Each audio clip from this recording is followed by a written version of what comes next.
नमस्कार, मराठी कट्टा किचनमध्ये आपलं हार्दिक स्वागत आहे। आज मी पुन्हा एक नवीन टिफिन रेसिपी घेऊन आलेली आहे। एक सँडविच आपण बनवलेला आहे। यामध्ये ब्रेडचा, बेसनाचा किंवा रव्याचा अजिबात वापर केलेला नाही। हे आपलं डोसा सँडविच आहे।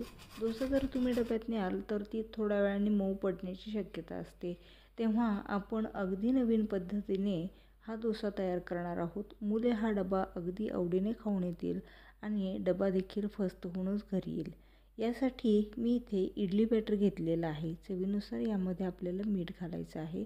सँडविच मेकर घेतलेला आहे आणि त्याला तेलाने आपल्याला ग्रीस करायचं आहे। इडली बॅटर आता याच्यामध्ये खालच्या बाजूने घालायचं आहे। त्यावर आपल्याला एक बारीक चिरलेला कांदा घालायचा आहे, कॉर्न घालायचे आहेत वाफवलेले आणि बारीक किसलेला गाजर देखील घालायचं आहे आणि भरपूर प्रमाणामध्ये यामध्ये चीज घालायचं आहे। सर्व भाज्या आता पुन्हा इडली बॅटरने आपल्याला कव्हर करून घ्यायच्या आहेत। गॅसवर मध्यम आचेवर आपल्याला हे सँडविच उलटपालट करून साधारण 5 मिनिट भाजून घ्यायचं आहे। आपण हे आता भाजून घेतलेलं आहे। प्लेटमध्ये आपण हे सँडविच काढून घेणार आहोत आणि हे सुरीच्या साहाय्याने आपण मोकळं करून घ्यायचं आहे। तुम्ही पाहू शकता एकदम कुरकुरीत आणि मस्त असं सँडविच तयार झालेलं आहे। रंग, कलर, टेक्स्चर अगदी अप्रतिम आहे। एकदम क्रिस्पी झालेला आहे। इडली बॅटर वापरल्यामुळे सँडविच मस्त फ्लफी झालेलं आहे। हे आगळं वेगळं सँडविच नक्की मुलांना डब्यामध्ये करून द्या।